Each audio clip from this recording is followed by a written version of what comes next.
Hey guys, welcome back to the channel. Got in a bipod to take a look at. This is coming from CVLIFE and it is a carbon fiber one, so it should be pretty lightweight. And as it is right now, it's set up for a sling stud mount, but you can get these adapters that allow you to put the same bipod on an Mlok rail or on a Picatinny mount. So stick around if you want to learn about it. We'll do a real quick unboxing. We'll go over all the details of the bipod. I'll show you guys how to mount it and then give some thoughts on it. All right, gonna show you around the box. Not a whole lot to show. Let's get into it here. So it looks like we have the bipod itself and then a manual. Quickly show you this manual. Looks like there are some nice illustrations. And let's quickly get this bipod out of this bag, kind of look things over here.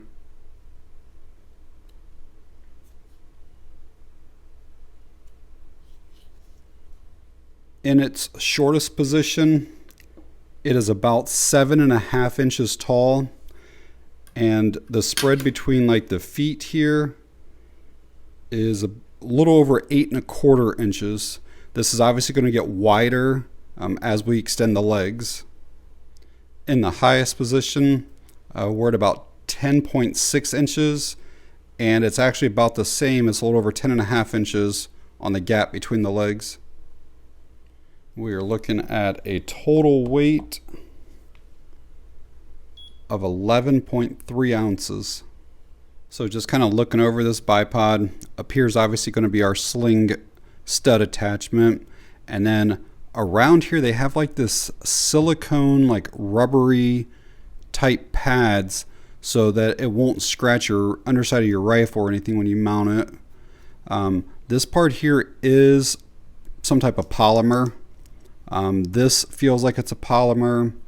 The adjustment dial to attach it feels like a polymer. This here is definitely some type of metal. Yeah, this will be to basically adjust our legs to swivel them, up and down. They can actually go both directions. Your screws, like the hardware, are some type of metal.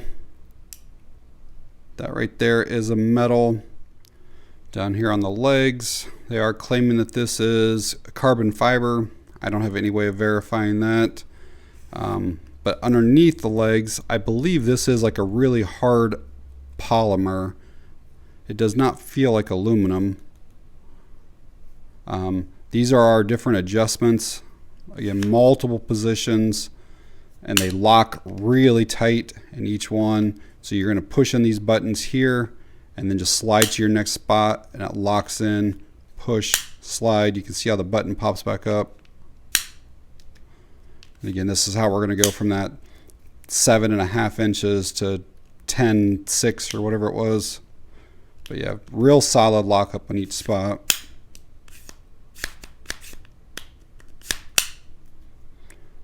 Have some rubberized feet down here.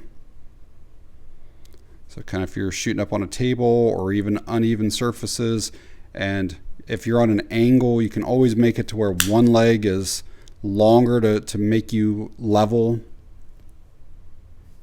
Another nice little feature on this is, let's say on your rifle right now you're actually using your stud for a sling, but you kind of want to put a bipod on there as well.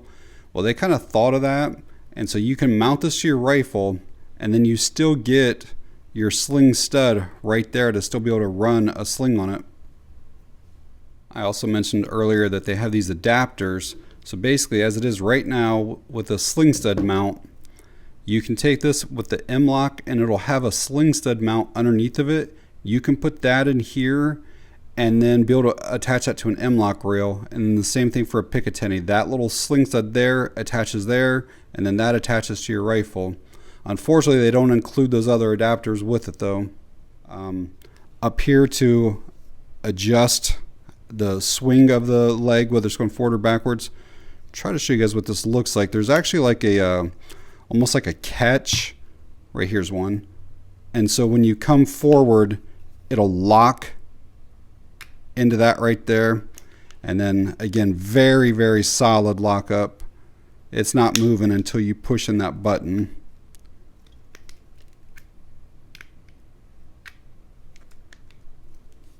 We're going to get this bipod mounted next. Just so YouTube knows, put it in bipod on a rifle does not modify the rifle in any way. It doesn't make it do anything other than what it was originally manufactured to do. And I am working with a completely safe, empty firearm, no magazines, no ammo anywhere around. So as far as mounting, it's very simple. You do need to decide how you're going to typically fold your legs. I always fold mine going toward the end of the barrel. And in that case, my sling could be in the way. So what I'm probably going to do is reverse it and go like this here. I've seen it run both ways, but basically the hole right here is just going to line up with those two little studs right there. And then all we do is tighten this up like this here. It may take a few seconds to get it all the way snug, but you can see it's starting to cinch up now. And this does not have to be the tightest thing in the world, but do get it pretty snug. Just kind of want to show you guys like the gap around here. There's pretty much no gap. Looks good. I'll try to show you from the front. Let me move these up. So again, this is the way I would normally fold mine. It's to the front like this. That way it still gives me a room for my hand back here. So I'd want my sling coming back this way. But just trying to show you guys this area right here. Like there is no gap in that at all. That's super solid.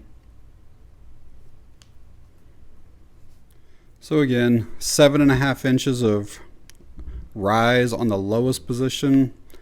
Again, right now it feels pretty stable. I will have to go out and do a little bit of shooting just to make sure that the legs don't give or the mount doesn't come off or anything crazy like that, but it actually does feel really stable right now.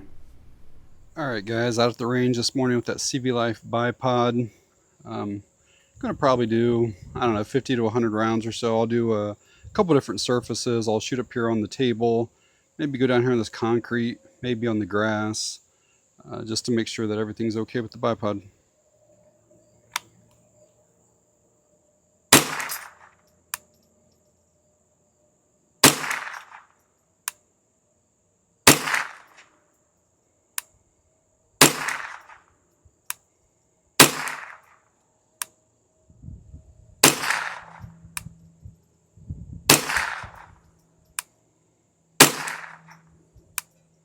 So I didn't have any issues at all at the range. I shot about 100 rounds total.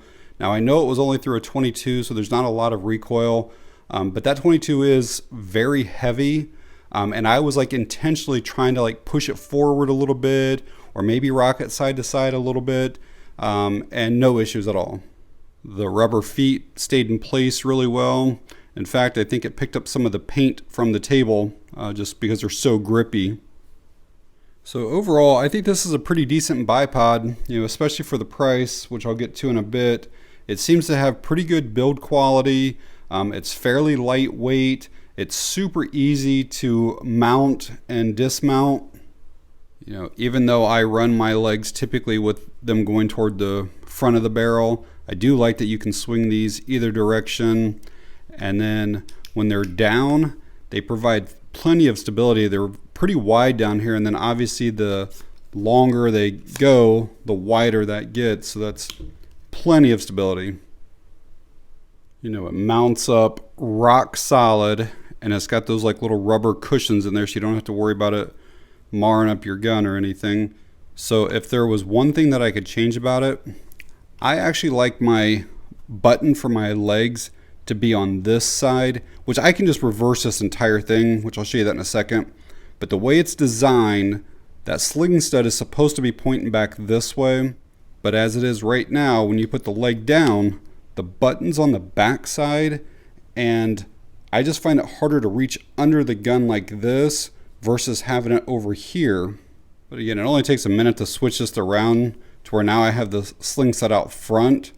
And now my buttons would be out front, which is what I prefer. But imagine trying to put a sling here and trying to run it across and then trying to move your legs. The legs would get caught up in the sling and stuff. So I wish that the legs went this way with the button up on top to the front here, but the sling stud was still in the back. But there's absolutely nothing wrong with them. I just prefer to have the buttons up here. I just think it's easier for my thumb to get to, a little minor thing. And then the other thing that I'll mention is on the Amazon description and in the pictures, it shows that you can get these other adapters for Mlok and Picatinny, but I don't see anywhere that you can buy them. So it would be nice if they just included the adapters with this. And at the time of me making this video, these are coming in around $55. There is a clickable code for 8% off, so just over 50 bucks. So I think it's a very fair price on a really solid bipod. And I'll leave that Amazon link down in the video description. If CVLIFE were to provide me any type of discount code, I'll put that down in the description as well. But alright guys, if you found the video helpful or informative in any way, please give me a thumbs up. If you have any questions or comments, leave them down below. And that's going to be it on this one. Thanks for watching, I appreciate it.